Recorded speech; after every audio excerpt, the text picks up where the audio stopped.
pursuit of American interests. A few moments later. Colombia is very sick too, run by a sick man who likes making cocaine and selling it to the United States. Se quiere es codicia y violencia más para hacer de esta esquina hermosa del continente suramericano una Siria, un Irak. La lista de los amigos de Stein que no quiere que aparezca la lista en los Estados Unidos.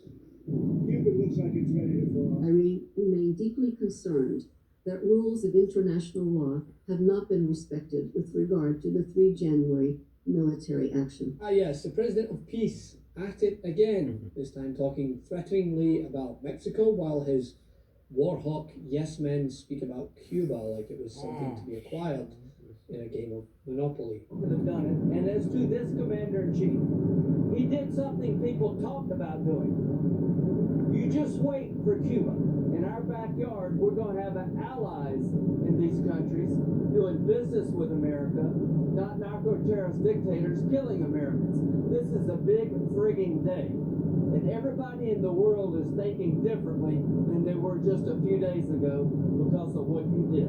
But at the UN, diplomats, longtime US allies, and world powers alike are publicly condemning the Trump regime over this attack after the military strikes in Venezuela, which resulted in Venezuelan President Nicolas Maduro being captured and flown to the US for prosecution, as well as resulting in, over 40 deaths that has been reported, despite what Fox News will have you believe. To execute these orders in order to take people like this down. And it could have been an intelligence issue. It could have been that they thought it wasn't safe and that too many Americans can get harmed. I mean, this is pretty extraordinary that we watched this go down and no one died. I mean, it's really quite something. And rather than garner broad support that the Trump administration may have hoped for, they found themselves defending the actions against a chorus of international criticism from...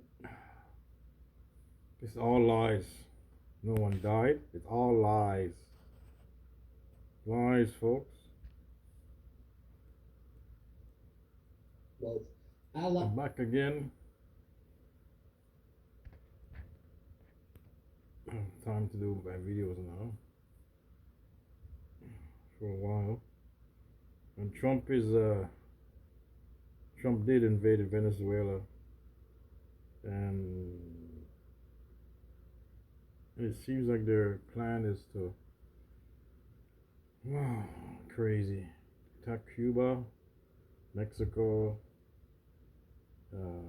Greenland, here in Canada. It seems crazy, folks. Too much. Screw these guys. I think, folks, I don't know, it's really getting very serious. Somebody has to stop these guys.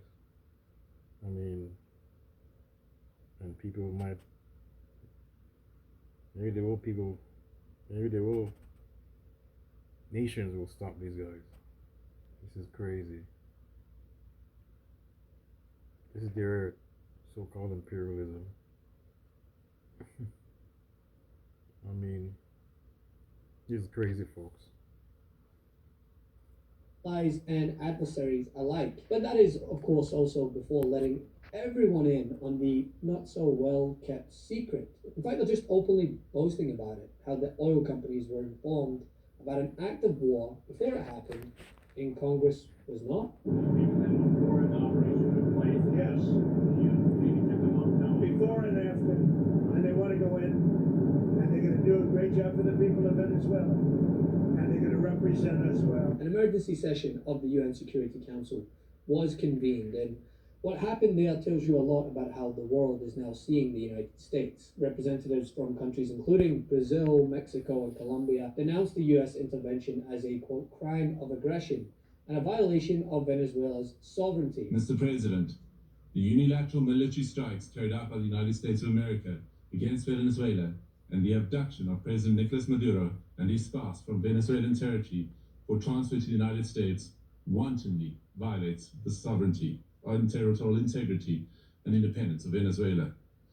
These actions are also in stark contrast to our established legal norms, reinforcing the belief that might is right and undermining diplomacy. History has repeatedly demonstrated that military invasions against sovereign states yield only instability and deepen crises. Unlawful unilateral force of this nature undermines the stability of the international order and the principle of equality among nations. Such use of force also undermines the institutional infrastructure established to regulate relations among nations. We have seen examples of these in Libya, Iraq, and countless cases in Africa, where foreign interventions and interference create security crises and undermine national governance institutions cultivated through nuanced and complex national contexts. South Africa stresses that allegations of internal governance challenges, human rights concerns, or acts of criminality by a head of state cannot justify a breach of the Charter's prohibition on the use of force, particularly Article 2.4 of the Charter. The peaceful resolution of disputes and internal matters must proceed in accordance with international law and through multilateral mechanisms.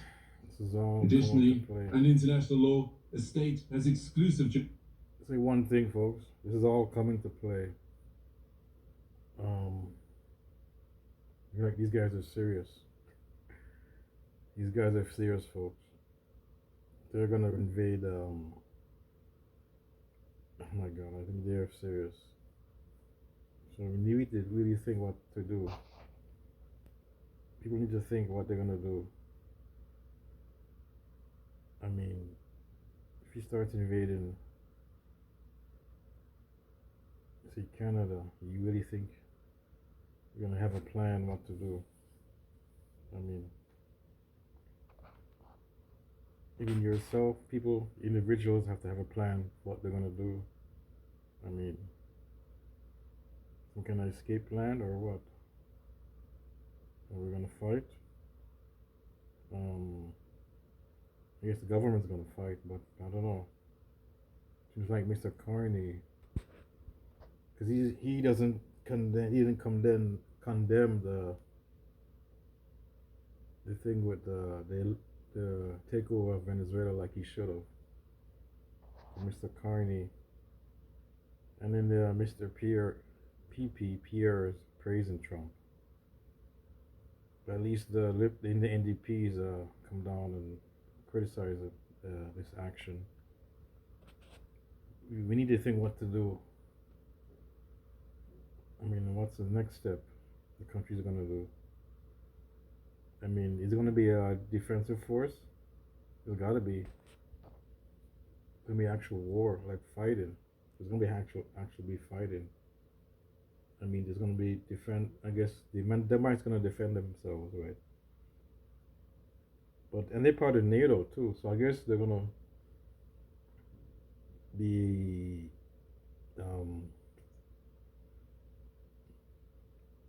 you can have NATO forces there, maybe NATO troops there in Denmark, Greenland. I don't know, maybe there's gonna be something like that. And then Cuba, I don't know if they're gonna defend. Who's gonna defend Cuba? I mean, but I don't think he's gonna take. There's gonna be a plan for Denmark. We know we already bombed in Nigeria, but would he take an African country? Yeah. There's another thing there. I think there'll be opposition in African countries. They do try to take over. Yeah. You might see tribal groups fighting against, coming together actually, in other nations. Huh. They do in Africa. They do that. I mean, yeah. So this is serious, folks. It's like a clown show, but these guys are serious. The people behind Trump is serious, and these are the fascists.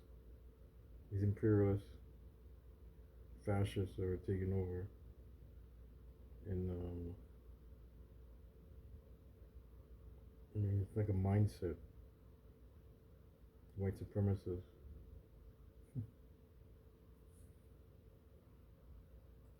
jurisdiction over persons and conduct within its own territory.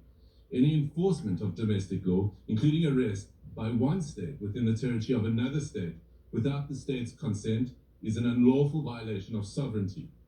There are recourse mechanisms at the disposal of states to implement international law. This includes taking action by bringing a case before the International Court of Justice or seeking action from the Security Council. I mean, even China and Russia were chiming in, which tells you everything. There is no and can be no justification for the crimes cynically perpetrated by the United States in Caracas. We firmly condemn the U.S. act of armed aggression against Venezuela in breach of all international legal norms. And this is what's wrong with these people here, these liberals, and the mainstream media. I mean, okay, China and Russia, they're not democracies per se, but we're not invading other countries. They're not imperialists, as far as I know. Like, they're not imperialists. Maybe Russia used to be. I mean, even in the communist days, they weren't taking over countries. Maybe, actually I'm wrong, Czechoslovakia. They did.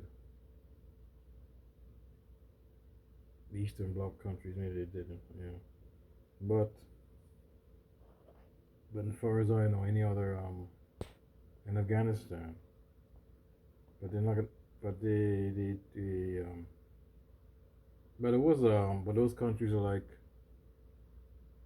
I should look that up. I think there are a lot of governments, they went to, the government of those countries went to, involuntarily, some of them, and turned to communism. So, anyways, but they're not like, now Putin, he's not an imperialist. He's an oligarch himself, Mr. Putin, but I mean, the Ukraine war is more like, not easy as people think. It's more, he's doing it because he wants he wants the Ukraine to become part of the West. It makes sense. It's not going to take over Europe. I think that's propaganda. I mean, it's not going to take. That's what they think. It's going to take over Europe. Maybe he wants Ukraine. Maybe he wants half of it, but he doesn't want to. He doesn't want a westernized Ukraine, I guess, in NATO. Because these guys want to put Ukraine in NATO. That's the problem there. So Putin doesn't want that, and it still could be a peace deal, but should be a reasonable deal, anyways. Well, yeah, he doesn't. Like, I don't think he wants to take over all of Ukraine. I mean, these guys are getting, the media is make propaganda, Western media. Like the Ukraine, it's like the Russians are losing, they're not losing the war. The Ukrainians they're getting killed. I mean, and they're losing the war. They're losing the war, the Ukrainians. It is propaganda, Western propaganda. You gotta be careful. You have to be careful on both sides, folks. No, Putin is a propaganda there too. He kind of rhetoric he uses, but you gotta be careful, not just go along with the Western narrative every time. And this guy is thick. UN Secretary General for himself warned that the US strikes and the capture of a sitting foreign leader without UN Security Council authorization sets a dangerous precedent. The maintenance of international peace and security depends on the continued commitment of all member states to adhere to all the provisions of the Charter. Meanwhile, this attack has put countries like Denmark on even higher alert, considering what Trump has stated time and time again regarding Greenland, something that many downplayed as just hyperbole and strongman talk. Well, it doesn't look that way now, does it? You know what Denmark did recently? to boost up security in Greenland, they added one more dog sled. What you just said is one of the most insanely idiotic things I have ever heard. Denmark recalls the foundational principle of international law that forbids states from threatening or using force against another state's territorial integrity and political independence. This imperative is enshrined in Article 2, Paragraph 4 of the UN Charter. Members of the UN Security Council have a special responsibility to uphold these principles. The principles of sovereignty, political independence, and territorial integrity must be respected. The inviolability of borders is not up for negotiation. These are universal, sacrosanct principles enshrined in international law. They apply everywhere. Grönland ist genauso wie die Färöer Bestandteil des dänischen Königreiches und da Dänemark der NATO angehört, wird auch Grönland prinzipiell von der NATO zu verteidigen sein. Und wenn es dort weitere Erfordernisse gibt, die Verteidigungsanstrengungen bezüglich Grönlands zu verstärken, dann werden wir das im Rahmen der Allianz miteinander zu besprechen haben. And his recent efforts even prompted a response from the United Kingdom, one of the US's closest allies, who usually perch themselves firmly on the fence. Not so much now, it seems. The future of Greenland is for Greenland and the Kingdom of Denmark. And it's for Greenland and the Kingdom of Denmark only. Mm-hmm. Denmark is a close ally of the United Kingdom in Europe and a close ally in NATO. And so it's very important we stand by our ally and very clear about the future of Greenland. And that's your message to Donald Trump as well when you speak to him next? It's my consistent message in relation to Greenland. And so that's not a new position. It is the future for Greenland, is for Greenland and the Kingdom of Denmark. They are a European ally, they're a NATO ally, and we stand with Denmark. Greenland is part of the Kingdom of Denmark. Our close European partners, our long-standing NATO allies, and all our countries work closely together on security issues and will always do so.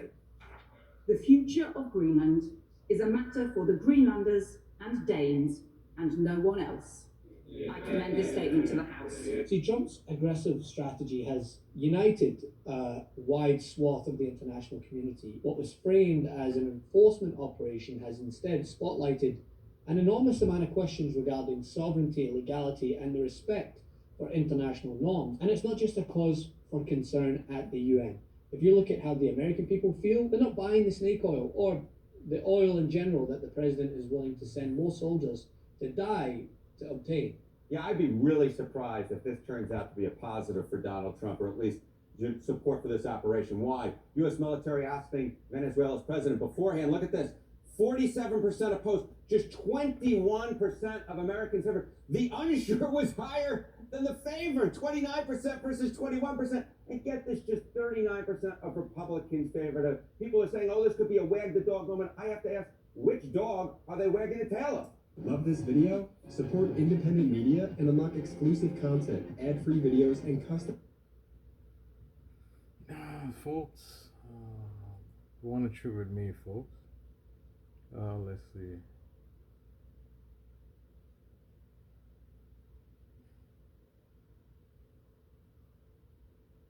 Any more? Defending Greenland, invading Greenland. Let's see. Oh, really? The U.S. strike on Venezuela.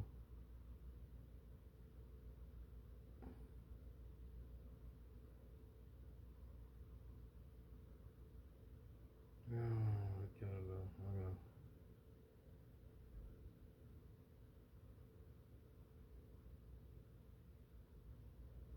Veto. No, notify me.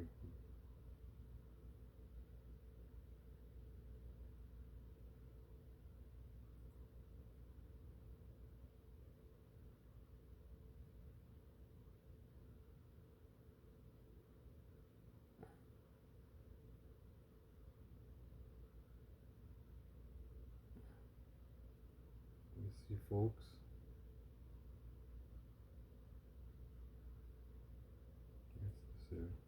Uh-oh, Donald. The House of Representatives is revolting against Donald Trump and MAGA Mike Johnson. They engaged in a major act of quiet defiance. It's not getting a lot of attention.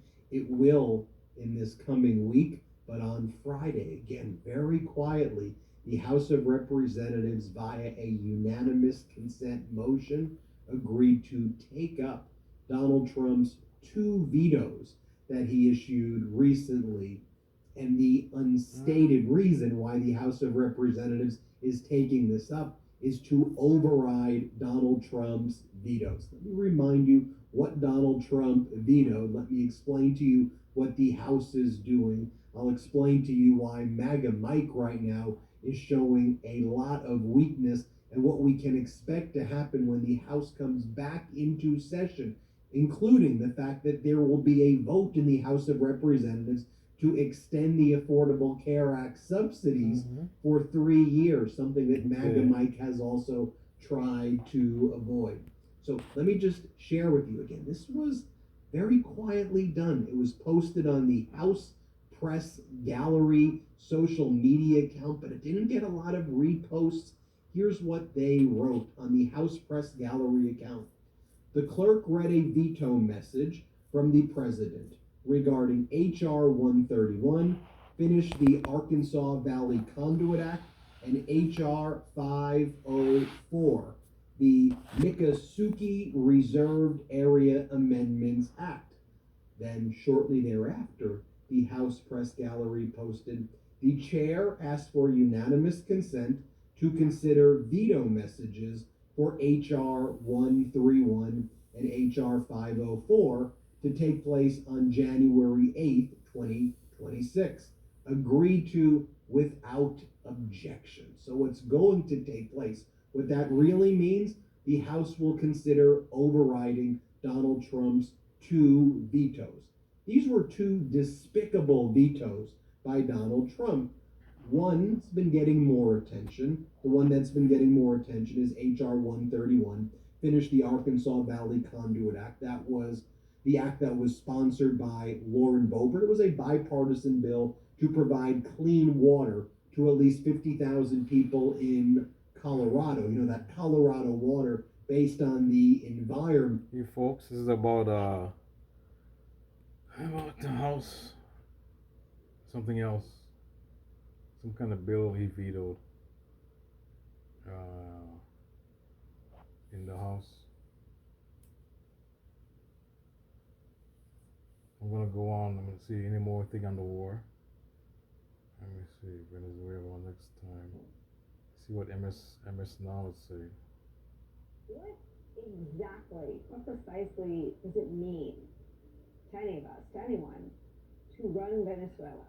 That is the $64 million question at the moment, the question on which America's standing in the world hinges on right now.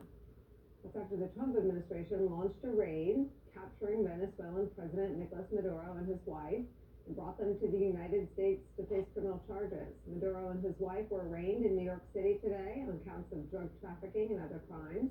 He and his wife pleaded not guilty. He maintains that he is still the legitimate president of Venezuela. Meanwhile, back in Venezuela, the interim leader, Delcy Rodriguez, put out a statement offering to work with the U.S., but according to Donald Trump, she's not in charge. Quote, we're in charge, end quote. That was Donald Trump who said that. Here's how he put it in his own words last night.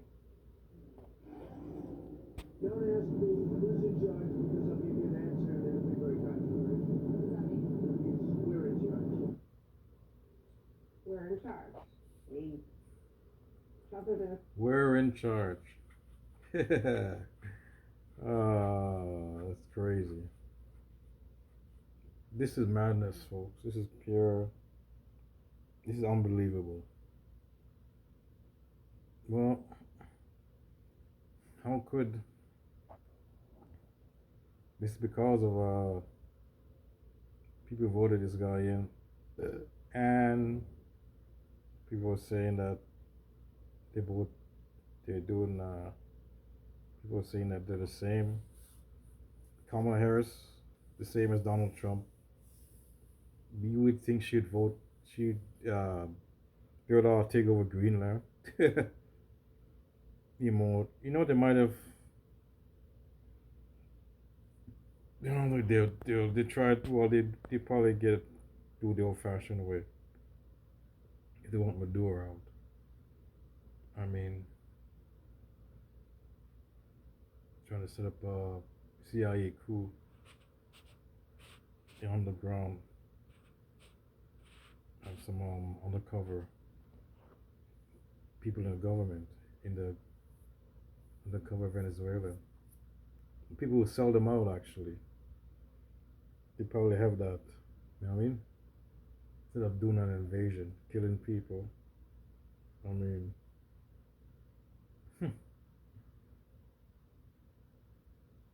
but I don't know if the Kamala, because I think these guys are serious about Greenland and other shit, Mexico, here in Canada, Panama. I mean, these guys are serious, folks. These guys are serious. And, I don't know. It's so insane that to say that Kamala would do the same thing as Trump. It's insane. And I think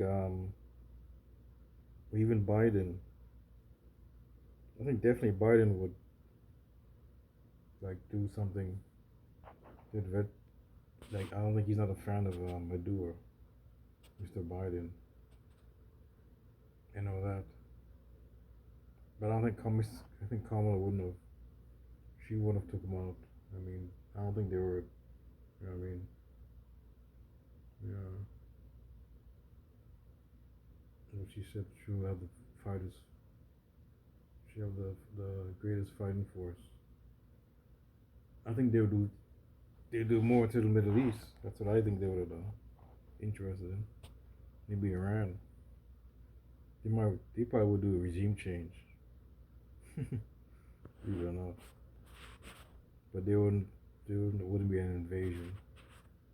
I mean, more like the CIA type thing. Go in there, take over the government.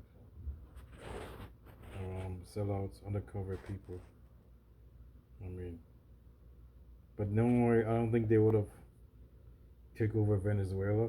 I mean, doing this one Monroe doctrine. I don't think Dems are gonna do that. That's crazy. This is the problem here, folks. And this guy, they're not taking these people seriously. The so-called media also. I mean, the media's so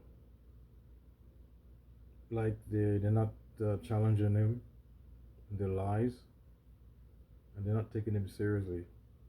And they just cave into him. But some of them, they believe that narrative, the propaganda narrative, neocon narrative. I mean, but they believe this guy, he's an anti-war. He's never anti-war. It's full of crap. I know that long time. Never anti-war, folks. It's crazy. So it's gonna be one man against country, one country against the world. So he's been condemned by Russia and China and the UN and everybody. And so definitely this changes everything, I guess. With the Ukraine war, that's gonna change. And interesting. One country against the world. So America is the bad guy. So-called good guys. They finally become the bad guy. We sure really are the bad guys. I mean, yeah. So the world I don't know, they're gonna have to stop these guys. It's gonna be ugly. Maybe you might have the war, nuclear war. Maybe Mr. Trump wants to go to China too, eventually. So that's another thing. That's gonna be the actual war, World War III, actually. Restoration, we, the United States of America, that's all we know from his lips. Problem is, it directly contradicts what one of the people Donald Trump, says he put in charge of running Venezuela, Secretary of State Marco Rubio. Take a listen to that. When the president was asked yesterday who will be running Venezuela, he said it was you, he said it was the defense secretary, he said it was the chairman of the Joint Chiefs of Staff. Are you running Venezuela right now? Jordan, I would explain again that the leverage that we have here is the leverage of the quarantine. So that is a Department of War operation, conducting in some cases law enforcement functions with the Coast Guard on the seizure of these boats.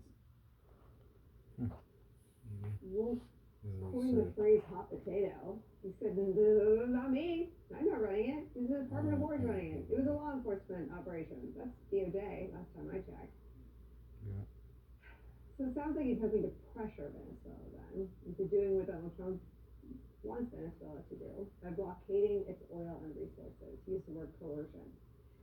But that, what Rubio seemed to be tap dancing toward, and actually running the country, which Donald Trump says we are doing, are two things that aren't just shades of gray. They're on opposite ends of the spectrum. Lieutenant General Mark Kirtland writes this today in the Bulwark, quote, regime change fails less often from a lack of resources than from a lack of both planning and responsibility. Over decades of command, I learned what I called the belly button rule for assigning responsibility.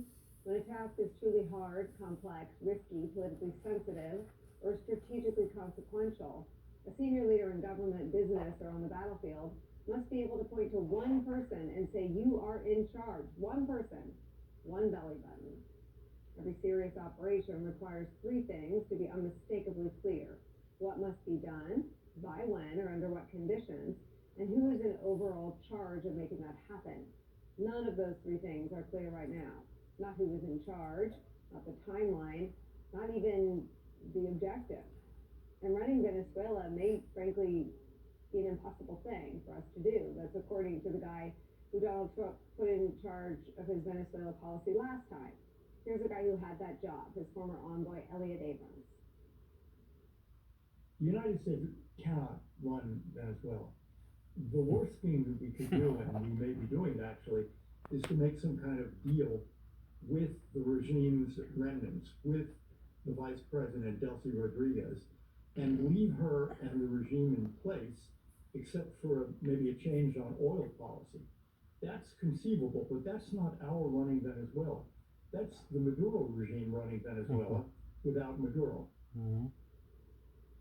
Two Great point. As if I'm Great Donald point. Trump on Sunday downplayed the whole matter and issue and urgency of free and fair elections, whilst having repeatedly the opportunities for oil companies in Venezuela. Watch.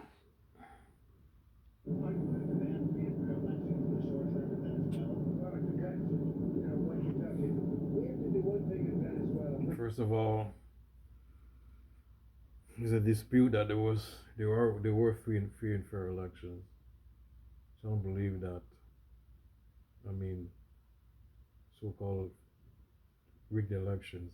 They they were rigged the elections. I don't know. So-called the United States is saying that, and other Western countries. So I don't know. We'll have to look into that. But that's bullshit there. It's a dead country right now. I have it. All of them. They want to go in so bad. All companies. Oh, these freaking oil companies. Oligarchs. I mean, these people are wicked, folks. They're wicked. The scumbag. White supremacists. Scum. Fascist scum. Maybe the people in the Bible, the Nephilim. Oh, the people. They're the people in the Bible, folks. Offspring of the Nephilim. Total access. We need total access. We need access to the oil and to other things in their country that allow us to rebuild Maybe it has to be. Free and fair elections? Oil? Quote, all the companies want in so badly. We need access to all of it. Now, regardless of what comes next in Venezuela, Trump himself has moved on after revealing all of that. He's issued a litany of threats against more countries far and wide, asked whether there could be an operation against neighboring Colombia, whose president has been critical of Donald Trump. He said this, quote, "It sounds good to me," end quote. As for Greenland, a territory governed by NATO ally Denmark, Donald Trump tells the Atlantic this, quote, "We need Greenland," end quote. As for Cuba, Donald Trump says it is, quote, "ready to fall." What the Trump administration has in store for the United States of America when it comes to Venezuela and the other countries he's named so far, we count at least 3. In the wake of a stunning military operation capturing Venezuela's leader is where we start today with some of our favorite reporters and friends. Retired Lieutenant General Mark Burton is here. He served as the commanding general of the U.S. Army in Europe. He's the author of that piece we read from. Also joining us, former United States Ambassador to Venezuela, James Story. He served in that role from 2018 to 2023. Lucky for us, he is now an MS Now International Affairs Analyst. And with me at the table, to keep me honest, Senior National Security Reporter David Rode is here, who's been covering the story for us all weekend. David, let me do that. If you had a life that kept you away from cable news and you're not following the live blog online, tell us what happened. On Friday night, the United States military, with a tremendous effort by the CIA, Who this guy? Senate aircraft took out air defenses across Caracas, and special forces were able to snatch President Maduro and his wife. And it was this amazing operation in terms of the level of intelligence they had. They built a replica of the house he was hiding in and practiced this thing. So there was definitely someone. The reward for Maduro was $50 million, but there was a source, and the Times reported this, that was saying where he was. So it was an amazing operation. I was woken up at, like many of us here, at 1:30 a.m. in the middle of the night, and when the president tweeted out, It's an amazing operation. Oh, that's terrible. These guys probably loving it. that Maduro and his wife had been captured, it was just stunning. So hats off to the CIA, hats off to the military, an amazing success. And then since then, Success. is all the confusion you just summarized so eloquently. Well, what? The success. So this is a good thing. Oh, beginning of a worse government, and this doesn't work out. You take out so-called dictator. There's always somebody worse, and definitely the next this government, the opposition, the right-wing government, like the fascist government. Put a fascist government in, I mean, it's far worse. It's good for the oil companies, though. Well, let's stay then when it was brilliant and perfect. What was the point? What was the reason? What was the purpose? The purpose for the Trump administration was essentially that Maduro was not bowing to President Trump's demands and essentially saying, leave power. This amassing of all these, ships, all the strikes on the drug boats, and essentially in the reporting is that Trump was particularly frustrated with Maduro's dancing, that he was sort of defying Trump so openly and not just relinquishing power. So from their sort of view of power politics, showing, I think, Maduro, but many other countries and leaders, that at least in this hemisphere, if you don't listen to Donald Trump, the U.S. could come snatch you. Ambassador, take us through your analysis of what has happened since that moment. And if you disagree with anything David said, jump in on that too. David's on the money as always. I mean, the question is, you have a tactical success. What is the strategic play? What's the long-term play? And what's the objective? Is the objective regime change? Well, as Elliot Abrams pointed out, you have the same regime just under different management. It doesn't appear to be the restoration of democracy or a focus on human rights or stopping crimes against humanity or regional stability, but rather access to energy sources. So I think it's incumbent upon the administration to lay out what the plan is, because if we're in charge, it's interesting. Nothing about that. Nothing all those things. It's all about the oil, folks. It's all about the oil. Nothing with human rights, democracy, even drugs. That Just today, they're getting ready to put out. I have See a the source comment of them to do what? Yeah, in the country. Their National Federal Registry is putting out a notice where they're looking for people who supported the U.S. government in finding Maduro. That would indicate that they very much are cracking down on dissent and looking for people who potentially helped us in this stunning success overnight Friday into Saturday. That doesn't indicate they're on charge. Let me come back to you on Stunning success. There you go again. That's success. this idea that the objective is unclear. Didn't Donald Trump tell us what the objective was? He talked to the oil companies ahead of the operation. He didn't brief Congress, and he said this, quote, all of them, the oil companies, want in so badly. We need access there to their oil, to our oil companies. Isn't he screaming from the rooftops what the policy is about? Well, he certainly laid it out during his post-operation plan. I guess my point is, well, what's the objective is to get access to oil. What is the plan to allow those international companies to go into Venezuela? You have the same regime. You have the same failure of having an independent judiciary. There's absolutely, I find it hard to believe, let me put it this way, that publicly traded companies with boards of directors are going to be willing to put billions, tens of billions of dollars at stake inside of Venezuela unless there is a clear strategy for restoring the institutions in the country and bringing the country into the democratic fold. I find it very difficult. There are billions upon billions of dollars in arbitration awards currently owed to all these companies. So if you're a ConocoPhillips and you're owed $11 billion, you have an arbitration award for $11 billion because of expropriation. Is your board of directors going to say, okay, let's put another $20 billion into Venezuela? I don't know. I find it suspect. Huh. Okay, folks, I'm gonna. I don't know if there's any more stuff. We'll see if there's any more shit that I can look at. I wonder why Maduro didn't just. Do I have this? Let me see.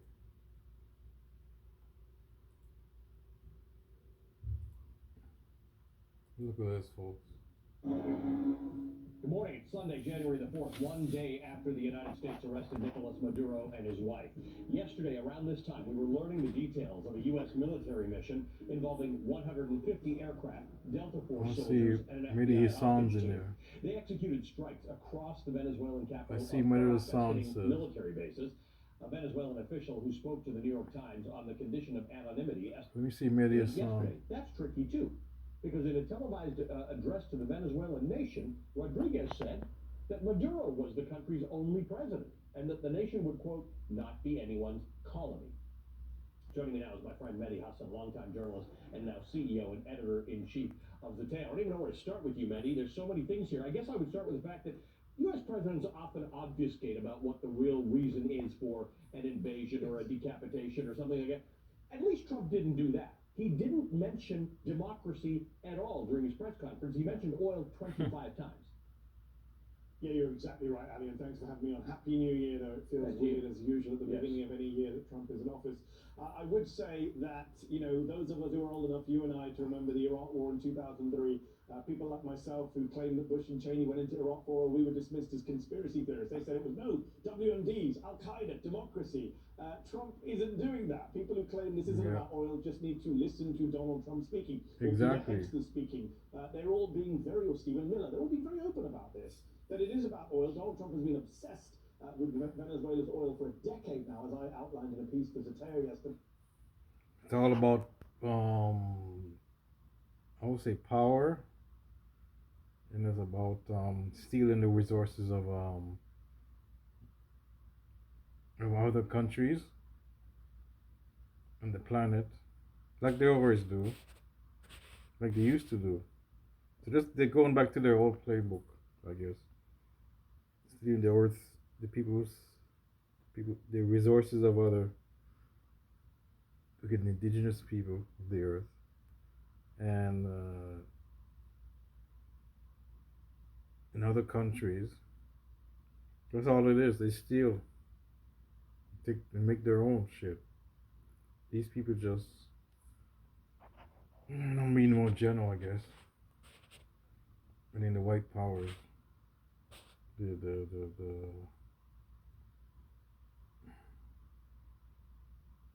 system, anyways.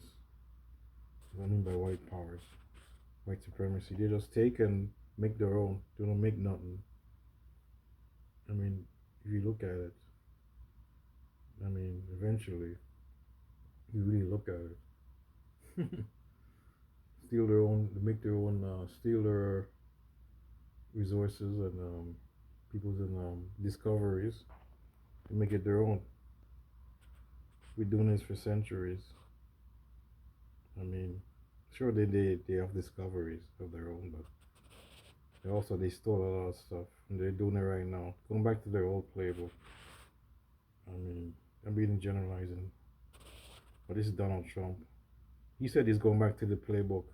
He's saying that the manifest destiny he's doing. These people are doing that, folks. He even said that manifest destiny. Go back to when they took over the western part of the U.S. and they murdered. I didn't say murdered. Red line. The red rum. The people on the indigenous populations. The western United States.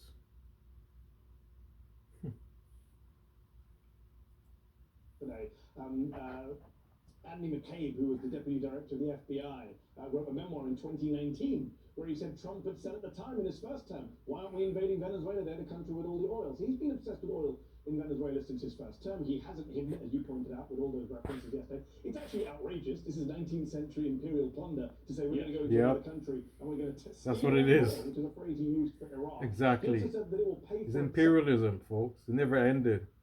The imperialism never ended. See, 19th century. Well, it never ended. I mean, the imperialism never ended. And again, sorry to bring up Iran, but Ali, you remember. No, but this is important because this was the big selling point for Iraq, that this whole thing will pay for itself. The oil that we get out of the ground in Iraq will pay for the military action and the stabilization of Iraq. And Paul Wolfowitz said it, Donald Rumsfeld said it, George Bush said it, Dick Cheney said it. Actually, Iraq ended up costing the American taxpayer between $2 and $3 trillion. Experts on Venezuela say just rebuilding the oil industry there will cost between 50 and 60 billion. It's going to take several years. But Trump is claiming it's our oil, which is so outrageous, and every American should be outraged by that. By the way, you mentioned drugs. Let's just talk about drugs for a moment. He's being charged in New York for cocaine trafficking. No mention of fentanyl. In the indictment, which we were told was the big reason to blow up boats in the Caribbean. It's cocaine now. And here's the problem for Donald Trump here, which is he just pardoned the former president of Honduras, who wasn't just indicted for cocaine trafficking, he was convicted in American court, sentenced to 45 years. In prison for 45 years, and Donald Trump just a few months ago pardoned the former president of Honduras, who trafficked 400 tons of cocaine into the US. So this idea that it's about cocaine is also absurd. And I would also point out, for those of you who haven't read the indictment, Nicolas Maduro has also been charged with machine gun possession, which I find hilarious from a Republican administration that is obsessed with allowing weapons of war on our streets. Apparently, you can't have guns. You have to have guns in America, but a foreign leader has to abide by some 1934 American Firearms Act. Bizarre. So I want to put up a chart that you had a version of talking about how much oil Venezuela has. It's actually got the world's largest reserves of oil in billions of barrels, 303 billion barrels. Just to compare, Saudi Arabia has 267, Iran has 200. What? This is all it's about, folks. See, these are greedy bastards. They want all the oil and all the minerals too. Maybe that's why they wanted Ukraine deal. That's why Trump's being friendly with Mr. Putin, because he wants the minerals in Ukraine. He wants some of that action. And Greenland, the same thing. He wants the minerals. These guys are they're pigs, folks. Greedy pigs. It's all about, wealth. And these oil companies, the oligarchs, that's what they want.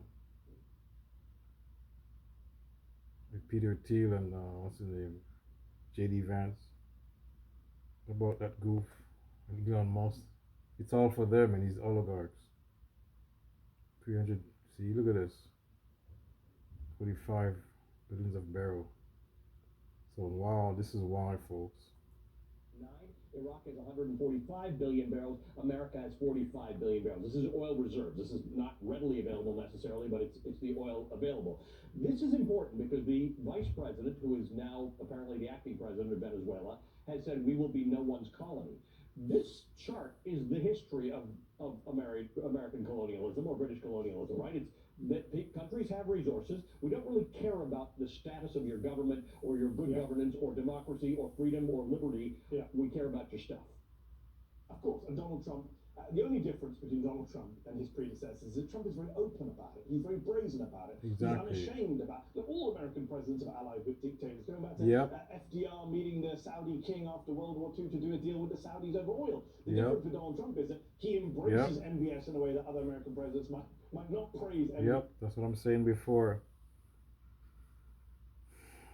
With the Democrat, it would have been a different thing. But if Democrats, if it was a Democrat, it would have been a different way. They wouldn't take him out, I guess. No, they would take him out, but it would be with the CIA assassination or something. I mean, it would be no war. They wouldn't tear up the country. I mean, and they make some kind of excuse, but I don't think they would have. I don't think they would invade Venezuela. Kamala wouldn't have. But I don't know. But another Democratic president might have not invade, but take out devise a CIA coup. Take her out. Take the President Maduro out. But yeah. So these guys are far. They just do it. They don't care. Totally not. Psychopaths. They're psychopaths. They don't care. Yes. And he embraces dictators around the world, even dictators of countries that were supposedly, adversaries with. He loves the North Korean dictator. He said it himself. I wrote him love letters. So Trump is very open about that. He doesn't care about democracy. He doesn't care about human rights. He's happy to ally with all sorts of dictators as long as you do what he wants. And I wonder why Maduro didn't just offer him the oil and a Trump tower in Caracas, which would probably have saved his position. And you mentioned the vice president. Yes, she's saying all this stuff. But people who are much more expert on Venezuela than me are saying that actually she's almost certainly done a deal with the American government, or in the process of doing a deal. And Rubio hinted at this yesterday. For her to stay in power, for the rest of the regime and the government to stay in power, she's going to sell out. They haven't come out and said the entire government should go. They haven't got everyone else who's accused of drug trafficking in the Venezuelan government. And by the way, Donald Trump has thrown Mariana Machado, the Nobel Peace Prize winning Venezuelan. I want to underscore this. She won the Nobel. The opposition is largely she's a coalesced around her. Opposition is a tricky term in Venezuela because it's not a monolith, but they've largely coalesced around her. One would have thought that he would say, and we have this woman waiting in the wings, and she's ready to take over. He basically threw her under the bus during the press conference yesterday in favor of the sitting vice president of Venezuela. Yeah, it's classic Donald Trump, where he basically upsets everyone and pisses off everyone. See, you're the opposition are thinking this is going to be our moment. He throws the opposition leader under the bus. By the way, with Donald Trump, it's always personal. He's been annoyed that she won the Nobel Peace Prize that he thought was his. That's why. He's very open about it. Trump is annoyed at this woman. This is crazy. He thought he should have, even though she sucked up to him, she dedicated the prize to him, she started talking like him. Doesn't matter. Donald Trump will throw everyone under the bus. He threw her under the bus. So he's got rid of Maduro. He's upset the global south, a lot of the developing world, a lot of those of us who believe in international law and national sovereignty. And at the same time, he hasn't appeased or made the Venezuelan opposition abroad happy because he hasn't put their people in power either. So he's just done what the oil companies want. Let's be honest, he promised American oil companies a lot of money if they voted for him, if they endorsed him, if they donated to him during the campaign. And this is a reward. And I think more Democrats, more people should be pointing out this oil argument is not some conspiracy theory. It's happening in plain sight. And I noticed someone like James Tallarico, who's running for the Senate in Texas, made this argument very eloquently on social media yesterday. I think more Democrats need to be pointing this brazen corruption out. Americans don't want our military and our government to go to war in general. They certainly don't want to go to war for some 19th century imperialist project. By the way, Donald Trump brought up the Nobel Peace Prize again, or at least the idea that he keeps on solving wars. He upped it to 8.25 conflicts that he ended. He actually said this yesterday, talking about Cambodia and Thailand. That's the quarter. Can I just say, I mean, can we finally put this BS to bed? That Donald Trump is the peace president, he's anti-war, he's isolationist, he's on a neocon. This man bombed 7 countries, Ali, last year. 7 countries. I can't think of an American president in living memory who bombed 7 countries in a year. Nigeria, Somalia, Yemen, Syria, Iran, Iraq, Venezuela. He bombed these countries in 1 year. And then he begins the new year threatening Iran. He said, we're locked and loaded. And then he starts, January 3rd, bombs Venezuela and basically kidnaps the president. And I'm glad, Ali, that you, unlike a lot of other journalists, didn't use the words arrested or detained or captured. Because the United States has no authority to do what it did on Saturday. We are the world's police force. We don't have jurisdiction to go into other countries and just grab their leaders and the first lady of that country and bring them to us. Think about how absurd that is. Is that one of your reporters indict Trump in their courts and send a SEAL team in here? One of your reporters published something yesterday afternoon, which was very specific. It says there are very specific conditions under which a country can cross into another country to take military action, let alone kidnapping their leader. They're very specific. This is not gray area at all. Yeah. So J.D. Vance claimed yesterday that the legal rationale for this operation was that the DOJ had indicted this was a law enforcement operation, which is absurd. Think about that. Can a future American president, can a Democratic president now come in and say, hey, Bukele in El Salvador, don't like him. Let's indict him and send in SEAL Team 6 to get him. Can a foreign country indict Donald Trump in their domestic courts and send in their special forces into D.C. to try and grab the president of the US? This is madness. No one accepts the legal basis of this. And by the way, J.D. Vance, Tulsi Gabbard, all these people spent years saying we're against regime change wars. We're against intervening in Venezuela in Gabbard's case. Where is Tulsi Gabbard right now? Why is J.D. Vance not resigning on principle? What happened to all these people who said Trump would end the endless wars? So one of the interesting things about this is whether or not you can go into another country to do any of these things.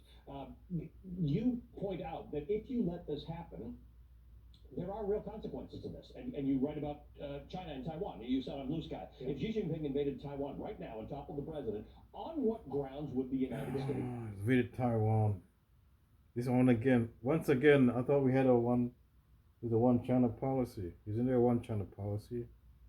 So why you shouldn't say invade? I don't understand.